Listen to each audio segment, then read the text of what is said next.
随着川老爷挥舞关税的大棒，我们可以清楚的看到他的身边呢有很多对我们特别激进的强硬派，比如说国务卿卢比奥，还有美国国家安全顾问迈克尔·沃尔茨。不过在他们两个的对面呢，还有很多的学者、大学教授对中国是非常的友好的。这就有一段采访，这名哈佛教授 Jeffrey Sachs。他专门从事中国的研究40多年了，他就说中国从来就是以和平为主张，没有想称霸世界，一直是想跟美国做朋友。他对2025年的局势有什么看法呢？我们来仔细看看这个采访。 China's no threat at all to American democracy, and it's no threat at all to American security. China is not going to war with the United States. Chinese society has its kids in American schools. They like America. There's no animosity.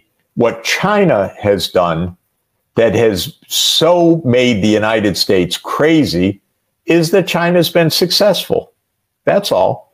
There's nothing more to it. I've been going to China now for 43 years.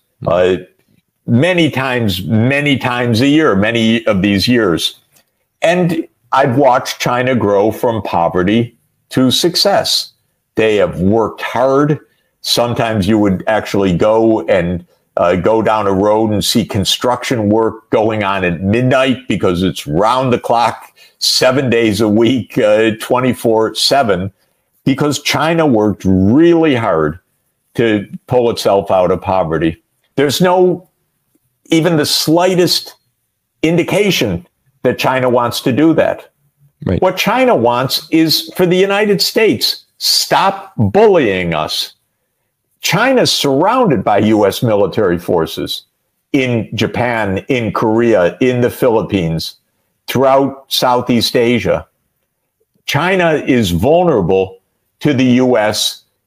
putting so-called chokeholds on China's sea lanes, because China depends on the South China Sea, the narrow straits of Malacca, which is in Southeast Asia in the Indian Ocean. And the United States talks openly about these being choke points. Right. We could stop the flow of energy to China. We could stop the flow of food imports to China. And the United States, of course, is playing the Taiwan card. Taiwan is a part of China. Interestingly, the Taiwanese say so. The Republic of Taiwan says so. The People's Republic of China says so. They disagree about who should run the place because they had a civil war going back to the 1940s. But both of them said, yes, this is one China. Right. And when we recognize China, the People's Republic of China, we adopt the one China policy. But what does the United States do? It's sending billions of dollars of weapons to Taiwan now. Can you imagine if China said, we're going to arm the state of Tennessee? And the United States says, no, please don't do that. That's part of the United States. No, we're going to arm the state of Tennessee because they like us. Maybe someday, who knows, they'll be an ally of ours and so forth. We have a really important company in Tennessee. This is what we're doing. Right. It's crazy. By the way, it's crazy for Taiwan to fall into this.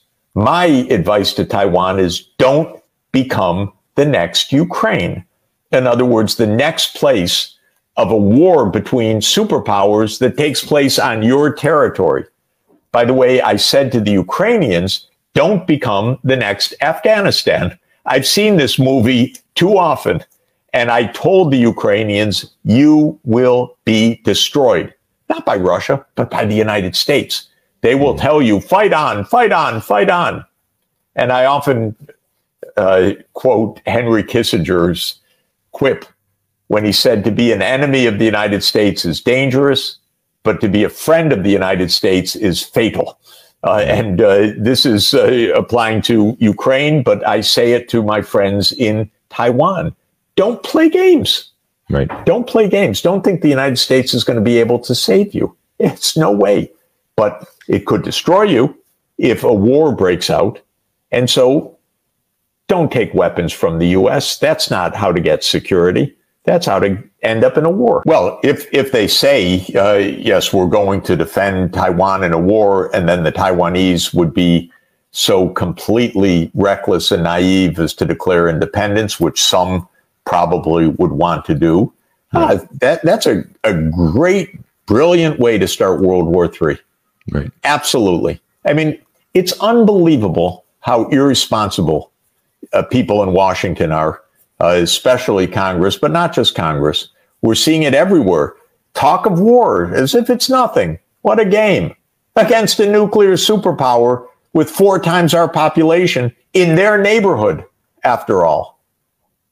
When everyone knows, by the way, what's an aircraft carrier going to do chugging along in the ocean when China has hypersonic missiles?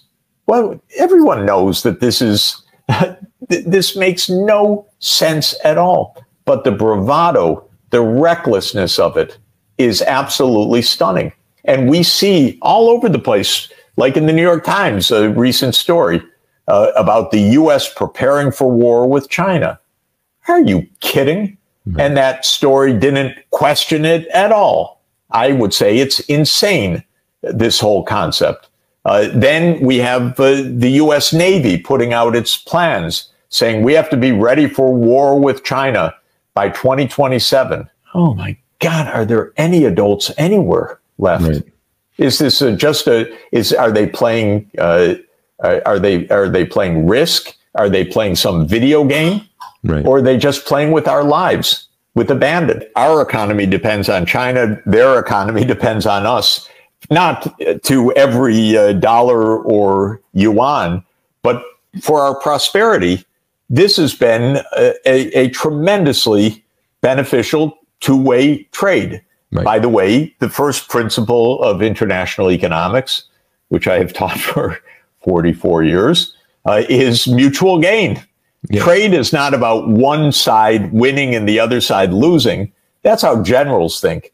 But economists say trade is about mutual gain. We get something, you get something. Correct. And the United States has overall been enriched by China's rise. In our case, in the United States, the U.S. overall has been a huge beneficiary of trade with China. And by the way, I said this in California recently, and they were very surprised to hear this because no one talks like that. Right. I said, are you kidding? You've been enriched. You're the IT center of the world, but you don't produce things. China produces your goods and gives incredible profits to your design, like NVIDIA. As we look toward to 2025 and we see multiple conflicts around the world, are you optimistic that the world is going to be better a year or two from now? Are you worried about the future? What is your personal feelings towards the future of our world? Well, I'm hugely worried. I'm hugely worried about escalation of war. I'm hugely worried about this constant drumbeat of war. I'm hugely worried about the lies that are told about why these wars exist. I think it's our responsibility to tell them we do not want to perish in a nuclear war. We do not want more war. We want the wars to stop. We want diplomacy as solutions. We don't want fear mongering, and we don't want warmongering.